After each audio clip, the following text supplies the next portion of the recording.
Hello everyone, আজকে আবার চলে এসেছি একটা ভালো একটা রেসিপি নিয়ে। তোমরা দেখো, এটা রেসিপিটা যা হবে না, মানে বাচ্চারা বড়রা সবাই চেটে চুটে খাবে। এই যে পাস্তা, প্রথমে পাস্তাটাকে ভালো করে একটু সিদ্ধ করব। আর এই হয়েছে সবজির কোনো ঝামেলা নেই, তোমাদের যা ইচ্ছা তাই সবজি দাও, যেটা তোমরা ভালো খাবে। ভালো করে ভেজে এটা উঠিয়ে রাখলাম। দেন এখন এই কড়াইটার মধ্যেই এখন দেবো একটু বাটার। দেখতে পাচ্ছ, বাটার একটু বেশি দিলে ভালো লাগবে খেতে, কেন কি এটা বাটারের উপরেই বেস্ট। আর এই হচ্ছে বাটারটা একটু মেল্ট হলে এর মধ্যে এবার দেবো আমরা। আর তার সাথে দেখে নাও, সবজিগুলো যে আছে একদম উঠিয়ে রেখেছি ভালো মতন প্লেটের মধ্যে। আশেপাশে জলগুলো দেখো না, ওগুলো আর কিছু করতে পারছি না, দেরি হয়ে গেছে। বাটারের মধ্যে এবার দিচ্ছি একটুখানি আমরা ময়দা এই জন্য দিচ্ছি, যেহেতু আজকে আমি বানাচ্ছি একদম স্পেশাল একটা হোয়াইট সস পাস্তা। ময়দাটাকে দেবো আর ভালো করে এটাকে মিক্স করে এবার একটু একটু করে দুধ দেবো। দুধটা আমরা একসাথে দেবো না, তো পুরো একদম গাঢ় হয়ে যাবে। অল্প অল্প করে দেবো আর ভালো করে মিক্স করবে। এই যে যেমনি আমি এখন মিক্স করছি, দেখতে পাচ্ছ আমি যেহেতু এক হাতে ক্যামেরা এক হাতে রান্না করছি, তাই জন্য মাঝে মাঝে একটুখানি রুকে রুকে তোমাদেরকে ভিডিওটা দেখাচ্ছি, যেহেতু আমি একা। আর এই হচ্ছে, এবার দিলাম একটুখানি জল। দেন এর মধ্যে দেবো মেয়োনিজ তোমাদের উপরে, তোমরা যতটা খেতে ভালোবাসো অতটা দাও। আমাদের মেয়োনিজ খুবই একটা প্রিয় আমার ছেলের, তাই জন্য একটু বেশি করে দিয়েছি। আর দিয়ে এটাকে ভালো করে এইভাবে এবার এটাকে মিক্স করব। মিক্সটা ভালো করে না হলে কিন্তু একদমই ভালো লাগবে না। গ্যাসটা সেই সময় পারলে বন্ধ করে দিও। আমি যেহেতু গ্যাসটাকে দেখতে পাচ্ছ পুরো অফ করে দিয়েছি, না তো কী হবে, এটা আরও বেশি গাঢ় হয়ে যাবে আর শুকিয়ে যাবে। ভালো করে মিক্স করে নেওয়ার পরে দেন তারপরে তোমরা গ্যাসটাকে অন করো। এইবার দেখো এই যে কীভাবে আমি গোল গোল ঘুরিয়ে ঘুরিয়ে এটাকে ভালো করে মিক্স করছি, কেন কি যত তোমরা এটাকে মিক্স ভালো করে করবে তত এটাকে স্মুথ একটা পেস্ট হবে। অনেকে এটাকে আবার মিক্সিতেও একবার চালিয়ে নেয়, কিন্তু আমি মিক্সি ইউজ করছি না, জাস্ট এমনিভাবেই বানিয়ে দেখাচ্ছি। এই যে ভালো করে এটা মিক্স হয়ে যাওয়ার পরে এর মধ্যে ভাজা যত সবজিগুলো ছিল সবজিগুলো দিয়ে দেবো। সবজি তোমাদের উপরে, তোমরা যা যা সবজি খেতে ভালোবাসো সব দিতে পারো। এই হলো পাস্তা, খুবই সুবিধা মতন বানানোওয়ালা জিনিস একটা, শুধু তোমার কাছে হাতে এই জিনিসগুলো হওয়া চাই। এইবার এটাকে ভালো করে মিক্স করব। এই যে এর উপরে এবার দেবো নুনটা নিজের ওপরে দাও, অরিগ্যানো, চিলি ফ্লেক্স ভালো করে দিয়ে এগুলোকে মিক্স করতে হবে।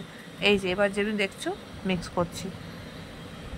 এই যে এর মধ্যে কোনো রকম কোনো সস পড়বে না, এই যে হোয়াইট সসটা বানিয়েছি এটাই হলো এটা আসল একটা মানে খাওয়ার একটা টেস্ট।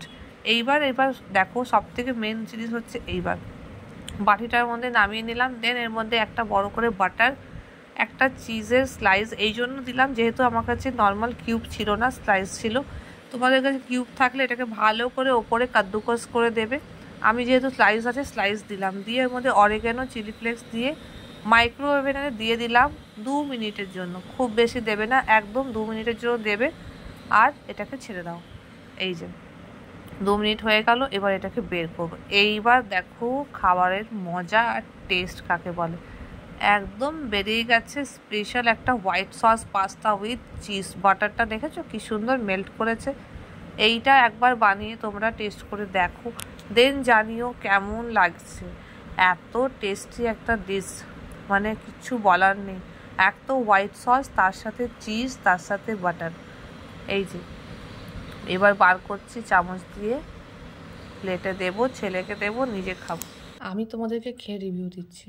এই যে পুরো গরম ধোঁয়া বেরোচ্ছে।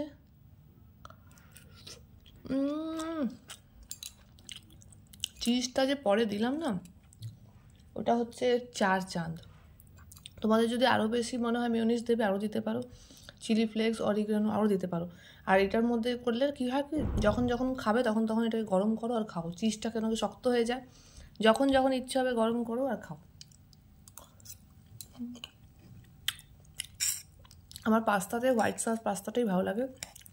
আর আমার বর ভালো খায় না, কিন্তু আমি খুব ভালো খাই, আমি এটা প্রায় বানাই।